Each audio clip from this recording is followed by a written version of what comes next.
The following half-hour show is a paid political program and is not endorsed by this station, management, or staff. The following program is brought to you by Excalibur Insurance Management Services. We welcome you today to a different Volpe Report. As you can clearly see, we are not in Fox Studios as we usually are. It's rare that we take the Fox crew and truck on a road show, but today called for that because this is a special day at Bloomsburg University. We are sitting here today filming in the McCormick Center, an academic center at Bloomsburg University, named after the longtime president and chancellor at Bloomsburg University. Now, the chancellor part, he was president of Bloomsburg, but Dr. James McCormick was for years one of the founding most important people in what became the Pennsylvania higher education system. He was, and for many years, the chancellor of the Pennsylvania higher education system, and he actually was given a leave from his duties as president of Bloomsburg to be a chancellor. So he has been very concerned with higher education in this country and in Pennsylvania. He actually served as a chancellor in the Minnesota higher education system, like in Pennsylvania, and brought his expertise from Pennsylvania to Minnesota. So he is clearly one of the national leading educators in this country and in Pennsylvania's history. And we thought it appropriate to have his proud son, our very own United States Senator Dave McCormick, be on hand, and we are doing a show with both of them today.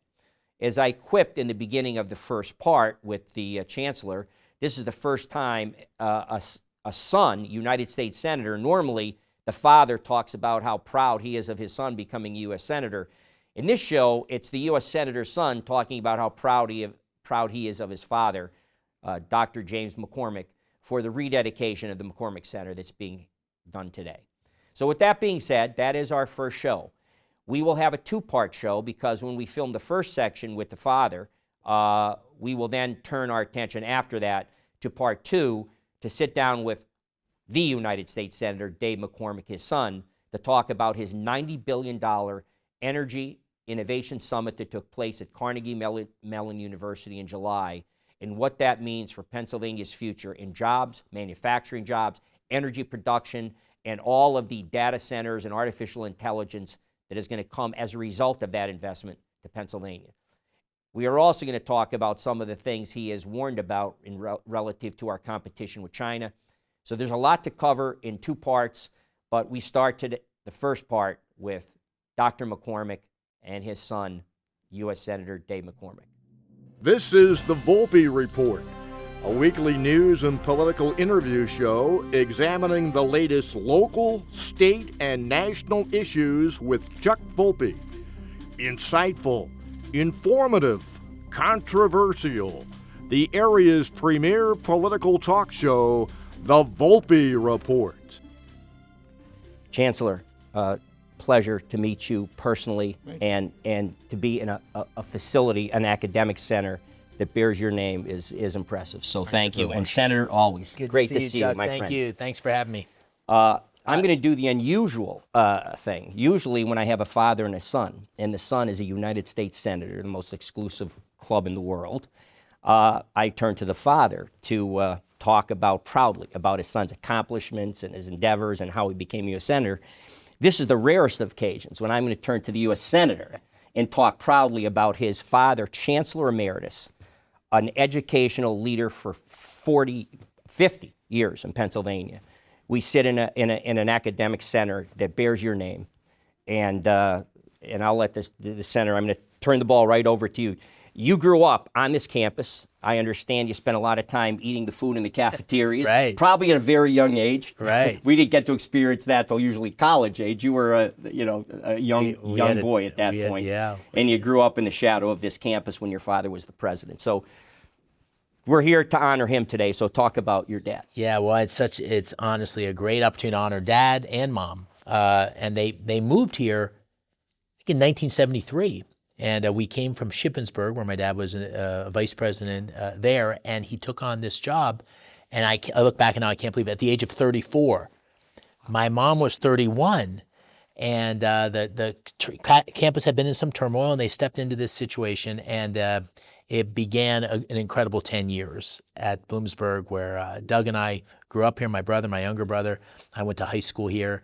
And I tell a story. The president's residence is right above this building. We're now in the McCormick building, which was named more than 25 years ago, but has just gone through a renovation here. So it's a reopening today.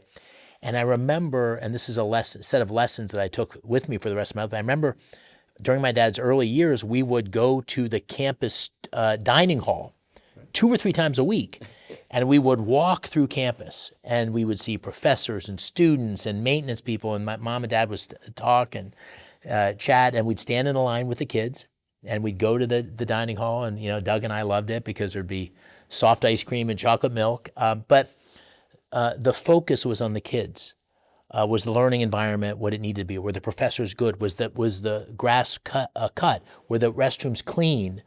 And there was just my dad and mom, but my dad was just relentless, where the kids deserved the very best. And that was a life lesson for me about public service. My mom was a public school teacher. She went back at the age of 50 and did a PhD in education or a doctorate in education at Lehigh. And so I grew up in a home that was committed to education, public service, mentorship for our young people. And it all started right here at Bloomsburg, where Dad was a wildly successful president, went on to be chancellor, the first chancellor of the system of higher education, the 14 state colleges, now state universities in Pennsylvania, and then went on and did the same job at about my age, early 60s. He did the same job in Minnesota for another decade or more. So a great day to celebrate a legacy of public service. No doubt.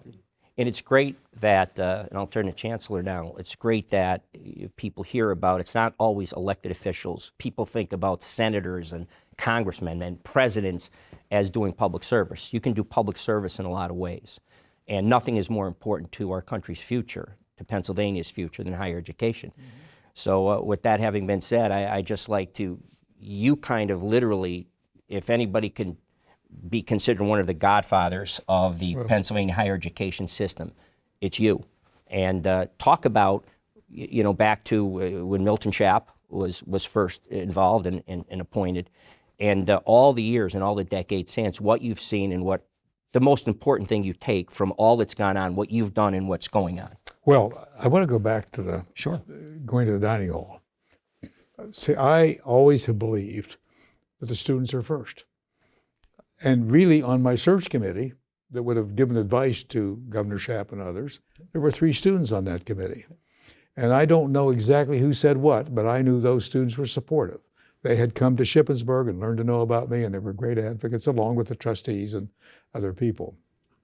So I've always just started with that premise, students first. But now I have to tell you about the dining hall. You see, we did not have a special table. We sat with the students. First, when we were new, who's this? And so we had to find a table where they weren't quite finished so we could join in. And then after about 2 or 3 weeks, the students would join us. But it was amazing. We went through the line. It's amazing what I heard from how things were going from our students. How are things? And, we kept our tab on they didn't hold back. What they were thinking as a result of being with them and learning. And then, thanks to my wife, we had over 5,000 people each of the years, but the last year we were here at the residence. And we had every freshman were invited up over many evenings, and we had many students and others at the residence. And I would always listen to how are things are going. And one time, I guess maybe I had some RAs, they were the senior people who lived in these dormitories, and they said, this hall, the bathrooms are dirty. And I had a vice president there who was a really excellent person, but he said, oh no, they're not. Well, I said, let's go look at them. So we just went down and they were dirty. The point is, students first, and you're supposed to help them get a great education and be able to serve in great positions. So that was one of the ways we kept tab. Now, higher education has gone through a lot of changes. And there was a period of time when more people wanted to go to college than there was possibilities. And now we're in a time when college students and their parents are making assessments. And often, can I get a job? is part of the consideration. And it's become much more expensive. We were benefited at that time with the state of Pennsylvania. The citizens, the legislature, taxpayers paid most of the bill, and the tuition was very low. But tuition has changed now, where in the public sector, it's much higher, and students and parents are having some difficult time. The loan program came in, and some students probably owe more than they can pay. And so there's a big change. But the biggest change I've seen is technology, new ways of thinking and learning. And then I'll quit with this one, but this original building was paid for by the citizens of Pennsylvania through support from the legislature. But this time, to spend the kind of money they need to spend to make it very forward-looking and a new kind of learning center, the institution raised money. And we would not have this building if it weren't the donors who have given. And when you put the combination of state support and donors together, this can happen, people working together. So the whole way education is delivered has changed. And this university, I haven't been here for many years, but this university has kept up with a new way of thinking and new education to get people ready for the kinds of jobs they're going to have. And one of the things that make us most proud, in our early planning commission, we tried to figure out strengths, weaknesses, opportunities. And it became very clear that we had a great science department, but we didn't offer health care. We didn't offer nursing. And I had a person from Geisinger, a important person there, on this planning commission. So nursing developed. And that was the first road when that grew. It started in a little building across the street. When that started, we knew we needed space. We needed the building. And that was one of the motivators to get the first support for this building so we would have opportunities for nursing. But what we had then and what they have now, unbelievable. I hope that you might have a chance to walk through the third floor. We definitely will, Chancellor. I could also point out that when the funding and it was first created, my father actually was in the House of Representatives in Pennsylvania, and I'm sure voted for it. He was there when Milton Schaap, Kenneth B. Lee, you may remember. Ken Lee was from the rural area. Absolutely. See, not too many people would have known Kenny. He was the Speaker of the House of Representatives when my father was in the House. His chief of staff was a Bloomsburg graduate. Wow. I'm glad I could at least add something. I'm also showing my age, by the way, Senator. Right. So that's how far back. But at any rate, let me turn to our senator now. And you obviously, growing up in education and having the benefit, I've been getting an education, listening to your father speak. You had the benefit of that probably around the kitchen table. And what do you see going forward, Senator, as the challenges to higher education and with the backdrop of all that's going on now? I mean, right now, as your father, I think, correctly pointed out, between all they've heard about student debt, all they've heard about a lack of good jobs, maybe if they got out of the humanities and got into real areas that might be productive that would help.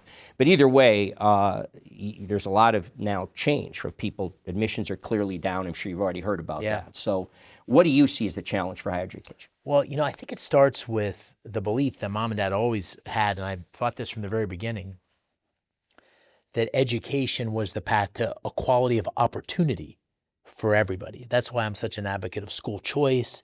That's why I'm always been so pro-teacher. And Mom and Dad were public school teachers. I'm for supporting teachers and innovation to make sure every kid has the greatest education. One of the things I remember as a kid was most of the kids that came to Bloomsburg were first-generation college goers. So their parents often were immigrants. This was their first shot at college. And I grew up thinking that a college education was the path. And it's still a path, and a great path for a certain subset of our population. About a third of Pennsylvania kids go to college. But we need an education system that serves a rapidly changing world, technology, skills training, where higher education adopts to the changes with artificial intelligence, the changes with technology, the changes in our environment. So it's one of those areas where change is accelerating, and the universities that are able to lead that charge are going to be able to keep up with the demands. And we're blessed in Pennsylvania, not only by the state system of higher education, which Dad led, but by Penn State and Carnegie Mellon and University of Pennsylvania. So the key is, how do we have these universities support the incredible demand for the best higher education possible, and also develop the kinds of programs that are going to support people who choose not to go to college or college isn't the right thing, to give them great skills to take advantage of this enormous opportunity. And Dad was sort of at the forefront of that here in Pennsylvania, but then he went on after he was chancellor here for 18 years to Minnesota, where the community college system and the state colleges, the four-year colleges, were all together. And so you had the whole continuum of training and education that was needed to support the economy. And I think we're going to need to be very creative in Pennsylvania about that. I'll end with one final point. I'm really optimistic about Pennsylvania's future because we have all these natural resources. We have the AI energy innovation boom. We have the reindustrialization of defense, which is going to be Pennsylvania be a big beneficiary. We have life sciences. So Pennsylvania is uniquely positioned to seize the moment. But a key building block is going to be our higher education system and our skills training. And there's a lot we've done, but there's a lot more we can do. Right. I have to ask your dad, curiosity, Minnesota's a long way from Pennsylvania. How did you end up being chancellor of that system and going to do what you did in Minnesota? How did that come about? Well, I served 40 years in Pennsylvania, and I worked with a wonderful chairman of the state system for higher education, Eugene Dixon. He was supported by Democrats and Republicans, and he was a chair for 17 years. And any thought that you had about leaving when Mr. Dixon was here, he would have taken personally. But anyway, I did serve the time, and a number of recruiters had talked with me over the years, and I said, I'm not leaving. I'm staying with Mr. Dixon and staying with the system. But the time came when I agreed to look at the Minnesota job. Now, as David said, it had 7 state regional universities, and it had 34 community colleges, technical and community colleges system. It was a system several times bigger than this one, and I was recruited to look at that position and was elected and gave that one 10 years. Wow. And now, by the way, I'm working with the Association of Governing Boards as a senior search consultant. Wow. And our team, where I've been personally involved, we've done about 80 He's going hard at presidential 87. searches. This is a good sign. But I got to tell a story about the Minnesota thing because I think it's indicative. There's nobody, when I'm traveling around Pennsylvania and I'd say, Dad, I'm calling. It's one of the blessings, by the way, of running. The last 2 times, one I lost and one I won, was Mom and Dad were a big part of both campaigns. Just a joy. They were on the campaign trail a lot. But I would call, there's nobody that knows the back roads of Pennsylvania better than my dad. Wow. Because he would drive to every one of the 14 campuses. I mean, constantly, hundreds of thousands of miles over the 18 years. I mean, it must have millions of miles probably. And so he went out and was going to interview for the Minnesota job. And he was going to meet with the search committee on a Monday, I think. So my mom and my dad flew out on Friday, and they rented a car. And for the entire weekend, they drove across Minnesota to every one of the campuses. Wow. And they talked to people on the campus. We didn't tell them who we were. Yeah, didn't tell them, which is what was what his chancellor, what he did as chancellor here, where he was everywhere. It's what I try to do as a senator. I try to be everywhere. And so he walked into the meeting with the search committee, and they started to talk about his vision as the potential chancellor. He said, well, I was so-and-so at this university, and I was there. And he spoke to them, having been to most of the campuses, which is something most of the people on the board had never done. And I think that's a great story, but there's a lesson. There's a lesson about service. There's a lesson about how one leads.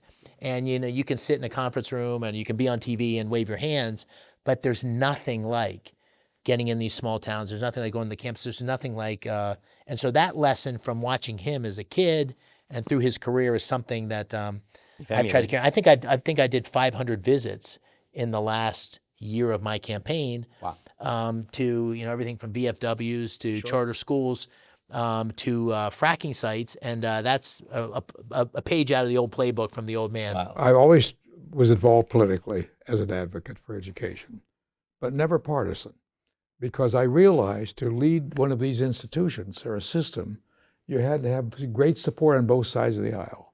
Another lesson learned with the legislators, this is just my own personal view. When I went to Minnesota, I said, I've been here a couple times, but I do not know Minnesota. So I said, I'd like to spend my first 6 months maybe on Thursday and Friday only, because I had a lot to do, visiting legislators individually. And in that session, I would say, tell me about your district. Boy, did I learn about Minnesota from the legislator who got elected. Wow. And then I said, how do you feel about the higher education system? Well, they had plenty of opinions. I didn't take a president long. I was alone so I could hear it. And so the way it helped me get a great start for Minnesota was to listen to the legislators about who they were, the culture, and what would be needed. And so I'm a great believer. You got to get out. You got to be there. But you have to have a great team at home. You have to have people. And I would mention, it's great to have state support and it's great to have donations. But if you don't have the talented faculty and staff, you can't dream and you can't make it happen. So it takes everybody working together to have great results. Well, Dave, I can see the pedigree that you've applied to politics in your political career, which would allow you to win a statewide office. And now I can see, as the United States Senator, the same pedigree that will allow you and what you, in fact, have been doing, traveling the state. You haven't gotten yourself buried in Washington by any stretch of the imagination. I have to point out that something you and I have talked about. Since I've gotten to know you and your family over the last several years, and I've had the pleasure finally to meet your father and all of his great accomplishments, how it doesn't, the Democratic attacks on you, you could literally believe that you were not from Pennsylvania, like that you were this investment guy, hedge fund guy up in Connecticut. And it's just mind-blowing to me, and I'm glad we had this opportunity. I know I've learned it. I'm hoping through television, when this gets out on YouTube and all that, other people understand that your roots are as much in Pennsylvania as anybody that's ever lived, and also that you may have a father that has contributed more to important aspects of Pennsylvania life over a lifetime. I'd like them to line up and see whose family has done more for Pennsylvania education. So if nothing comes out of this, and I'm thrilled I had the chance to meet your father and be here at this great day and the rededication of his building in his name, but that we can put to bed once and for all that you're not from Pennsylvania, you're from Connecticut. Hopefully, well, God will. I'm super proud of my family and my mom and dad. My dad's from Indiana County originally. Mom's from Punxsutawney in Jefferson County, and they've had great, incredible careers. But I think we went back and looked at the family history. I think 7th generation Pennsylvania. There's a lot of Western Pennsylvania where mom and dad came from, and they've made a real mark. And this was my hometown, Bloomsburg. Right. We're going to have an event later here today, and my good buddy Dan Klingerman's going to come. Dan and I went to high school. He's a Williamsport guy. You know him, Chuck. And this was the best place I can imagine to grow up here at Bloomsburg. Running around on this campus. On a college campus. Campus, wow. Bowling and playing pinball on weekends and playing sports. And you never went hungry because the cafeteria was always available. We have Dad and Mom bought, I think it's 75, right, a family farm. Is that right, 75? Christmas trees? The Christmas tree farm, which was Christmas trees for, I don't know, the first 10 years, maybe more, because so they bought a little farm on Frosty Valley Road. And so we had this incredible upbringing where we had the campus. It was 50 years ago. 50 years ago. Yeah, Mom and Dad were active in the community. And my mom, my wife and I, Dina, have this incredible partnership where it really is a team effort. That's the way it was with my mom and dad. My mom was a huge part of his tenure here, his leadership here. She's very irreverent, very warm. He was kind of the hard, I won't use the word on television, but he was hard and very driven. Fathers need to be. Yeah, and so it was an unbelievable opportunity to grow up here. And then, one of the greatest things after growing up here that happened to me was, as a senior, I was recruited to go to West Point. Sure. And so if you think about going to West Point, what a honor it was for my family. But it was the first kid in decades to go to one of the academies from Bloomsburg, from Bloomsburg High School. So I remember this like it was yesterday, where I got recruited and I was saying, gosh, Dad, I was hoping to go to Penn State. I don't know if I want to go to the academy. I'm not sure I want to serve in the military for 9 years. At the time, that seemed like a lifetime. And my dad said, you don't have to go, but you have to apply. You have to apply. You want to see if you have the opportunity. And I got the opportunity. And it was a newspaper story in the Bloomsburg Press Enterprise. It was, everybody was, of course you're going to go. How could you not go? And it took on a life of its own. And that ended up growing up here and then going to West Point were the two things, growing up here with great parents, great role models, changed my life, changed everything for me. And I'll be forever grateful for both things. And I have to say, Mary Ann McCormick was such a great partner. She stopped teaching and came here kind of full time, and we really did it together. And so I'm so proud of her, and so hard. So she worked very hard, enjoyed it too. I tell a story, Chuck. I think I wrote this in this article we published. But she would do all sorts of things that would drive him crazy. And one year she'd always dress up for Halloween. My brother and I would dress up, and Mom would dress up. And one year we had a new refrigerator delivered, and she decided she was going to decorate the refrigerator box as an outhouse. So she put handles inside and painted it, so it was an outhouse. And so she'd show up for Halloween, and she'd knock on the door, and people would come out. Who is this? Yeah. They'd have no idea who this was. And so I said, Doug and I were thrilled. We thought this was the greatest thing ever. The neighbors were stunned. They had no idea who this was. And when they found out it was the president's wife, and he was absolutely horrified. But that was the nature of their partnership, and we had this connection with the kids, which was really special, I think, because they were young. Sure. Now, the thing I want to just say is that you can't lead an institution if you don't have the commitment of faculty and staff, and the non-instructional plays such an important role, and you need the support of the students. So if you don't create an environment where they can be successful, it's not going to go anywhere. And we were so blessed for the support we had here. Dave and his wife wrote a book about who believed in you. And as we worked together, I believed in them, and they believed in us, and together great things occurred. Right. Well, again, talking about how history seems to repeat itself, your wife has obviously played a significant role. And I know personally in your political career, your recent Innovation Summit, I was surprised to learn was her idea, actually. People that know us aren't surprised. So you bring that team, and it takes that. It takes, they say, it takes a village, and it takes a mom and a dad to raise a family. And one of the problems we have, as you both know, in not just Pennsylvania, in our country, is that too many of our children are growing up in single households. Yeah. And so that's something that we all have to kind of work on. But Doug and I were blessed. Yeah, we were blessed with great parents. And we feel at this age how blessed we were to have the opportunity to be here and to have this be an important part of our life.